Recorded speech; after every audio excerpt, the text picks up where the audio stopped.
KF-21 엔진의 이상한 디자인이 공개돼 미국을 놀라게 했다. 모듈러 엔진 KF-21 엔진 활주 시험 국산 엔진 덩치 커져.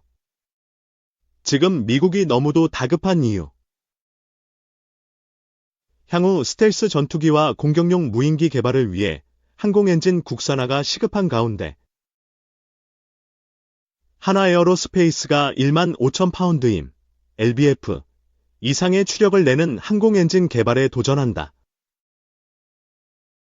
이광민 한화에어로스페이스 항공사업부장 전무은 13일 서울 용산구 국방컨벤션에서 열린 기자간담회에서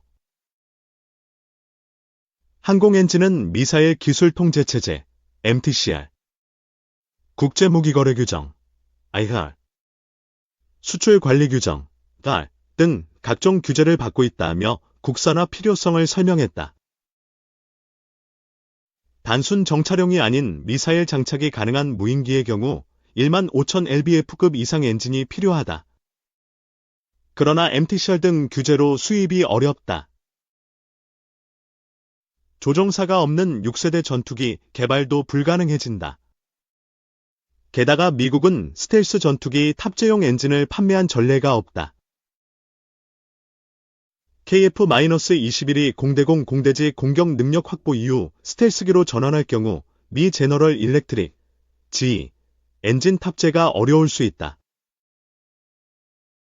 한국은 T-50, FA-50, 초음속 항공기를 개발한 데 이어 KF-21 전투기도 만들고 있지만 항공기 심장인 엔진은 GE 제품이다. 국내 유일의 항공용 가스터빈 엔진 기업인 한화에어로스페이스는 올해 퇴역을 앞둔 F-4 팬텀 전투기 J79 엔진을 시작으로 1만여 대의 항공 엔진을 만들었다. 그러나 모두 해외 기술을 사와 면허 생산한 것이다. 엔진 라이선스가 없다 보니 T-50뿐만 아니라 향후 KF-21 수출 등의 어려움이 따를 수 있다. 이에 따라 방위사업청은 2020년부터 산업통상자원부와 함께 추력 5,500lbf급 무인기용 AV 터보팬 엔진을 개발하고 있다. 이에 더해 KF-21의 F-414-400K 엔진의 버금가는 15,000lbf급 터보팬 엔진 핵심 구성품 연구도 진행하고 있다. 10년 이상의 연구개발 기간에 약 5조 5천억 원이 차질 없이 투입되면 2030년대 중후반에는 국산 전투기 엔진이 탄생할 것으로 보인다. 현재까지 전투기 엔진을 설계 제조할 수 있는 국가는 미국, 영국, 프랑스 등 일부에 불과하다. 우리의 엔진 기술은 이들 선진국 대비 약 70% 수준에 다가선 것으로 평가되지만 소재 기술은 40에서 50% 정도만 확보한 상황이다. 향후 규격 시스템은 5배 더, 소재 데이터베이스는 4배 더 확보해야 한다. 이광민 사업부장은 일본과 중국은 정부의 강력한 지원으로 독자 엔진 개발을 사실상 성공한 가운데 최근 튀르키예도 미, GE의 F-110 엔진을 장착한 5세대 전투기의 첫 시험 비행에 성공했고 2028년에는 자체 엔진도 생산할 계획이라면서 앞으로 규격 시스템, 소재 데이터베이스 등을 빠르게 확보해 선진국과의 격차를 줄여야 한다고 강조했다. 이어 첨단 항공엔진 개발에 성공하면 국내 약 100개 업체가 수입하던 부품을 자체 생산할 수 있고 독자적인 엔진 정비도 가능해진다면서 민간 항공기와 해양, 발전 등에 적용할 수 있는 파생형 엔진 분야에 미치는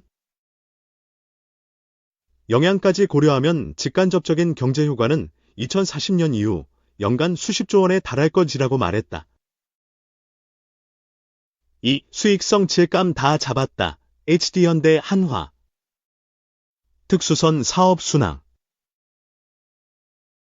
이에 그치지 않고 양사는 수익성이 높은 수출을 늘려 성장을 이어간다는 방침이다.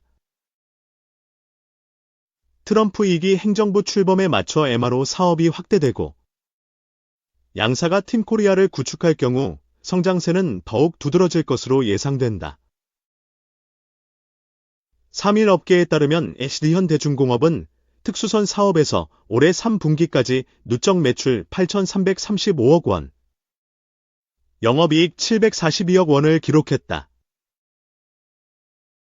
지난해 같은 기간에 비해 매출은 201.8%, 영업이익은 839.2% 증가한 수치다. 하나오션도 올해 3분기까지 특수선 사업에서 매출 6,672억 원, 영업이익 928억 원을 올렸다. 매출은 전년 동기 대비 11.5% 늘었다. 영업이익은 지난해 3분기 누적 적자 25억 원에서 흑자 전환에 성공했다. 원가 상승분을 반영해 계약을 진행한 것이 올해 수익 개선으로 이어졌다.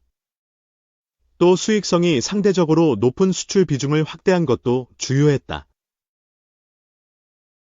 특히 하나오션은 그룹 방산 부문과의 시너지를 창출해 수익성을 끌어올린 것으로 전해졌다. 일감도 늘어났다.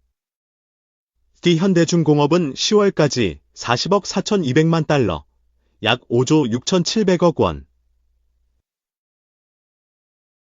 수주잔고, 인도 기준을 확보해 지난해 10월 39억 1,600만 달러, 약 5조 5천억 원, 보다 3.2% 증가했다.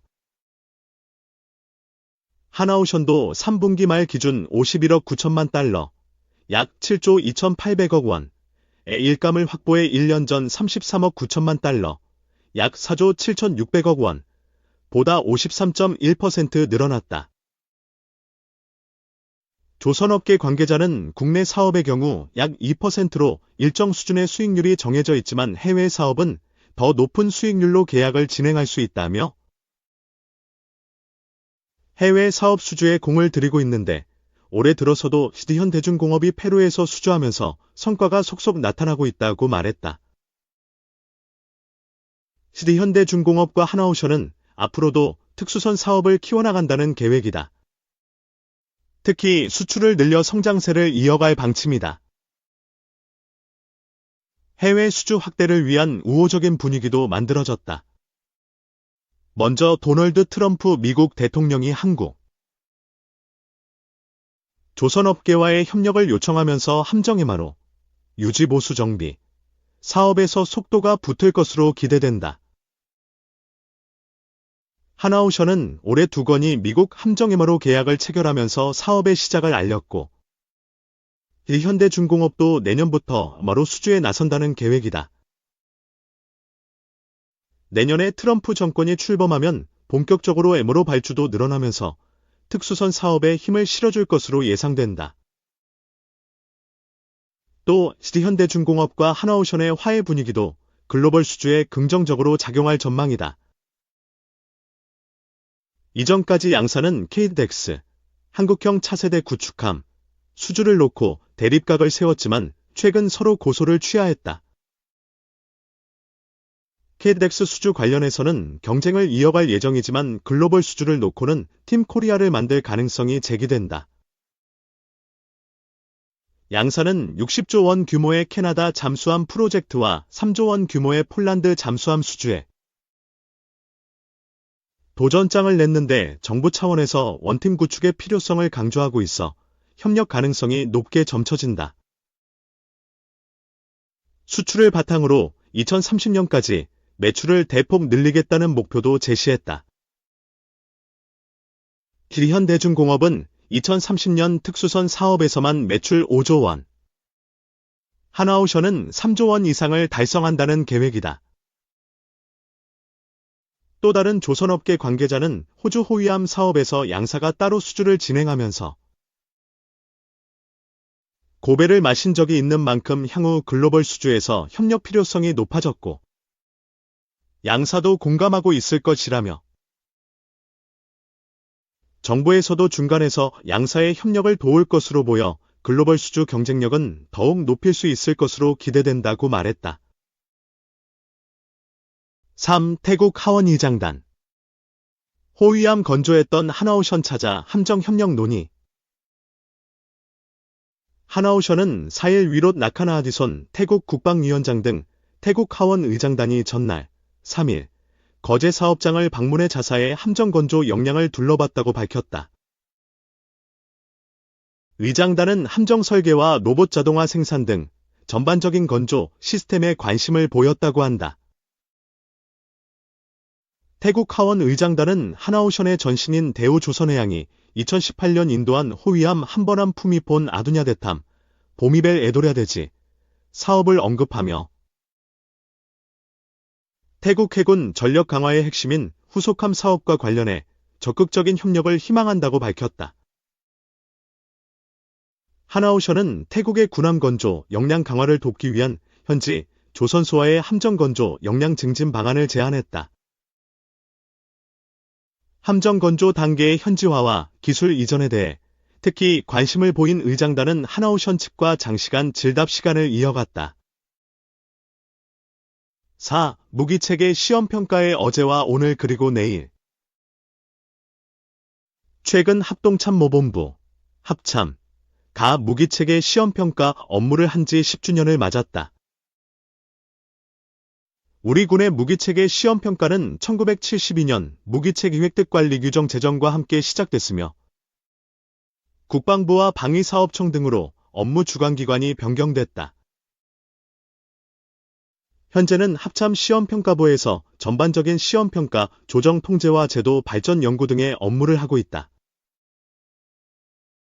지난 10년간 합참은 900여 건이 무기체계 획득 사업 시험평가를 하고 그 결과를 국방부에 제출했다. 전술지대 지유도 무기, KTSM와 도산 안창호급 잠수함, 군정찰이 성체계와 같은 핵심 무기체계가 엄격한 시험평가 과정을 통과해 전력화됐다. 최근엔 해상 기반 기동형 삼축체계의 핵심 전력인 정조대왕함이 전투용 적합 판정을 받았다.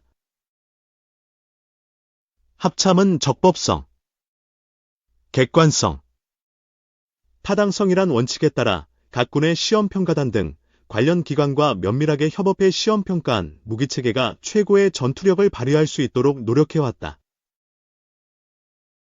오늘날 고도화하는 북한의 위험 및 인공지능, AI를 포함한 군사기술의 발전과 같은 안보 환경의 변화는 시험평가 제도에 전투용 조건부 적합이라는 새로운 판정 기준이 마련되는 계기가 됐다. 이를 반영한 방위사업법 시행규칙이 2024년 11월 1일부로 개정됐다. 이번 제도 개선으로 합참은 일부 시험평가 항목이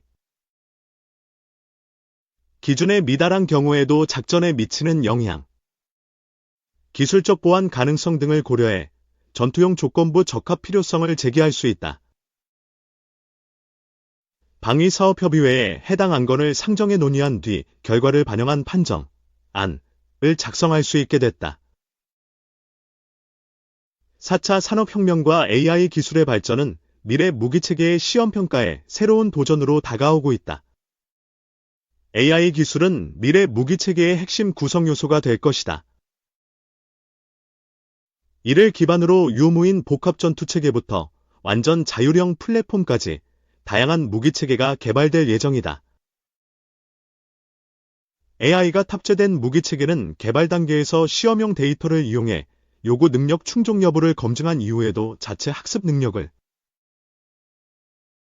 기반으로 지속적인 성능 향상이 이뤄진다는 점에서 향후에는 이러한 특성을 고려한 시험평가, 제도의 개선이 필요할 것으로 판단된다. 시험평가는 무기체계 개발의 마지막 관문으로서 해당 무기가 요구한 능력을 완전하게 발휘할 수 있는지를 판단하는 중요한 과정이다. 합참은 지난 10년간 수행한 시험평가 경험을 바탕으로 무기체계 획득 환경의 변화에 적시적으로 대응하고 앞으로 개발될 무기체계의 기술 향상에 선제적으로 대비해 우리 군이 언제나 압도적인 힘으로 평화를 구축할 수 있도록 주어진 임무에 최선을 다할 것이다.